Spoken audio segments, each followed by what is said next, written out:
네, 특징주로 우성사료라는 종목을 한번 볼 텐데요. 오늘 상한가까지 갔기 때문에 한번 분석해 볼 필요가 있을 것 같아요. 일단은 그 우성사료는 사명에도 있지만 사료 업체입니다. 네, 단순한 사업이죠. 축산물에 이제 사료를 공급하는 그런 일을 하고 있다라고 보시면 될 것 같고, 근데 사료 사업이라는 게 그러니까 예전에 이제 경협주로 묶여서 약간 움직이거나 이럴 때를 제외하고는 그렇게 성장성이 이제 폭발적으로 나타나거나 기대감을 그렇게 크게 갖거나 할 수 있을 만한 사업은 아니에요. 그렇기 때문에 실적적인 부분에서도 모멘텀이 그렇게 크지 않은 모습들이 대부분 좀 나타났다는 말이에요. 그래서 이런 부분들이 그동안 사료주를 좀 소외시켰고, 우성사료도 시장에서 많이 언급되는 종목은 아니었습니다. 근데 오늘 같은 경우에는 어때요? 일단 중국 이슈가 부각되면서 상한가까지 만들어졌죠. 그래서 관련된 중국 이슈가 어떤 건지, 그리고 이게 어떻게 해서 이렇게 급등시킨 모멘텀인지 이 부분까지도 좀 복합적으로 한번 살펴보는 시간을 갖도록 할게요. 그래서 우성사료를 보시면 최근에 있어서는 주가가 한 두 번 정도 급등했었던 경험이 있습니다. 일단 2017년 초 정도에 한번 급등했었고요. 작년 이제 5월달 정도에 한번 급등했었는데, 이때 급등했을 때는 그 문재인 테마주로 엮였어요. 정치 테마주가 또 활발했었던 때니까.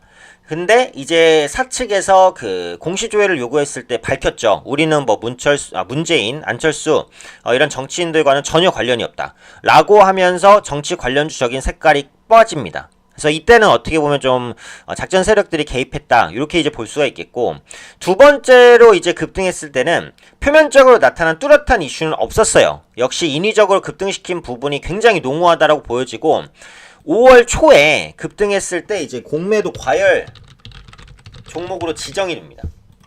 그래서 공매도 과열 종목으로 지정이 되면서 그 다음에 이제 수급이 좀 빠져나가는 이런 흐름들이 나왔어요. 그래서 이렇게 두 번 테마성으로 엮이면서 최근에 움직였다라는 부분. 그 다음에는 이제 주가 빠졌고 뚜렷한 모멘텀은 없었는데, 오늘 이제 급등하는 모멘텀이죠. 그래서 오늘 이제 주가를 상승시킨 모멘텀을 보면 중국 수출 모멘텀입니다. 그래서 국산 수생동물용 배합사료에 중국 수출이 가능해졌다라는 소식에 사료주가 급등을 했죠. 그래서 우성사료뿐만 아니라 국내에 상장되어 있는 다른 사료주들 관련된 종목군들이 급등했다고 보시면 될 것 같고요. 그동안 이제 농식품부에서 그 중국 측과 사료 수출을 계속해서 논의를 했어요. 그래서 작년 말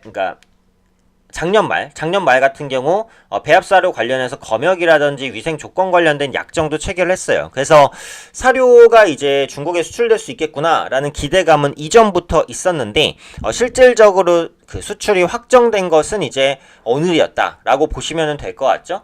그래서 이번에 그 중국에 수출하는 사료 같은 경우 그 사료 부분에선 두 번째예요. 2016년 초에 그 대두박 수출이 한번 있었었고, 이번에 이제 배합사료 수출이 있었습니다. 그래서 이게 이제 상한가까지 만들 이슈나에 대한 부분을 봐야 되는데, 오늘 급등 이유는 두 가지예요. 첫 번째는 중국이라는 거죠.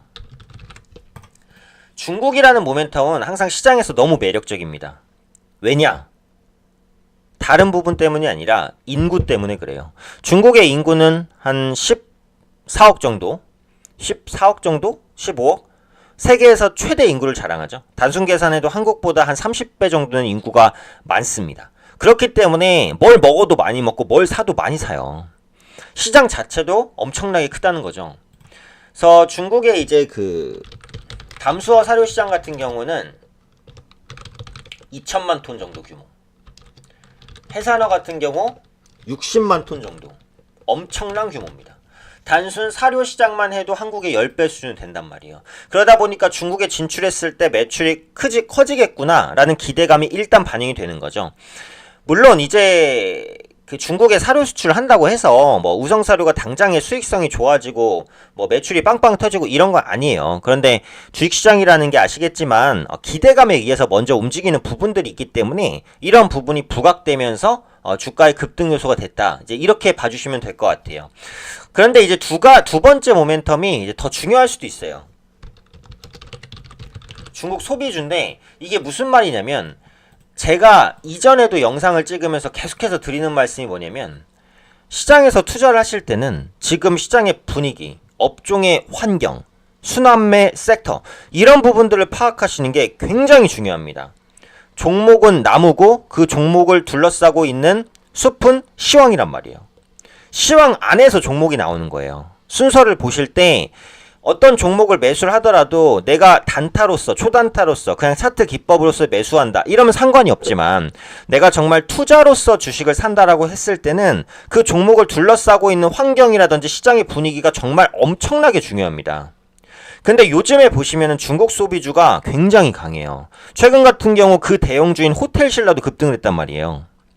면세점주, 화장품주 계속해서 강세를 보이고 그동안 부진했던 카지노주까지 올라옵니다. 중국 소비주면 웬만해서 그냥 다 올라오고 심지어 중국주 있잖아요. 중국주, 중국의 사업을 영위하는 종목군들 이런 종목군까지 올라와요. 왜? 최근에 중국 관광객이 확실히 회복은 되고 있단 말이에요. 그러니까 국내로 유입되는 중국인 관광객 늘어나죠. 단체 관광도 얼마 전에 조금씩 허용하는 추세죠. 그리고 지난주에 한중 항공회담이 있었어요. 여기서 한국으로 오는 중국 노선 확장에 합의를 했습니다. 그 말은 뭐예요? 중국에서 한국 오기가 더 수월해진다는 거예요. 이런 부분들은 지금 부진한 시장에서 중국 소비주로 시장의 수급을 유입시킬 수 있게 하는 그런 모멘텀들이에요. 그래서 지금 나오는 이슈는 중국 이슈에 주가가 민감해요. 그래서 이런 두 가지 부분들이 결합되다 보니까 오늘 상한가까지 만들었고 또 실제로 우성사료는 시가총액이 크지 않은 개별주잖아요. 세력들이 건드리기에도 좋은 부분들이 있었다라는 거예요. 그래서 이런 부분들이 복합적으로 작용을 했죠. 근데 이 이슈는 아마 장기화되지는 않을 것으로 보여져요. 아까도 말씀드렸듯이 이것이 직접 실적에 영향을 미치려면 시간이 좀 많이 걸리는 부분이고 실제 수출까지도 굉장히 많은 시간이 좀 필요합니다. 그런 부분에서 최근 부진한 시장을 탈피하기 위한 개별주의 급등이라고 보기 때문에 만약에 이제 보유하고 계시더라도 오늘은 이제 상한가가 안 풀리면 가져갈 수 있지만 뭐 내일장에 추가 상승을 하거나 아니면 좀 흔들리는 모습이 나올 때는 일단 미련 없이 한번 털고 다른 종목을 보시거나 섹터 교체를 보시는 게 좀 더 유리하다는 거죠. 그래서 시장의 흐름을 봐야 이게 급등을 할 때 이 정도까지 급등할 수 있는 이슈구나 라는 부분을 알 수 있습니다. 만약에 지금 중국 소비주들이 전체적인 강세가 아니잖아요. 그러면 오늘 이 이슈로 상승하긴 했겠지만 상한가까지는 가지 않았을 수도 있어요. 거기에 플러스 알파 지금 부진한 시장 개별주의 수급이 쏠리는 시장 이런 시장이라는 것도 오늘 상한가를 만든 이유 중에 하나라고 볼 수 있는 거예요. 그리고 아무래도 시장이 안 가다 보니까 이제 개별적인 작전에 대한 움직임 이런 부분도 조금 더 활발했다.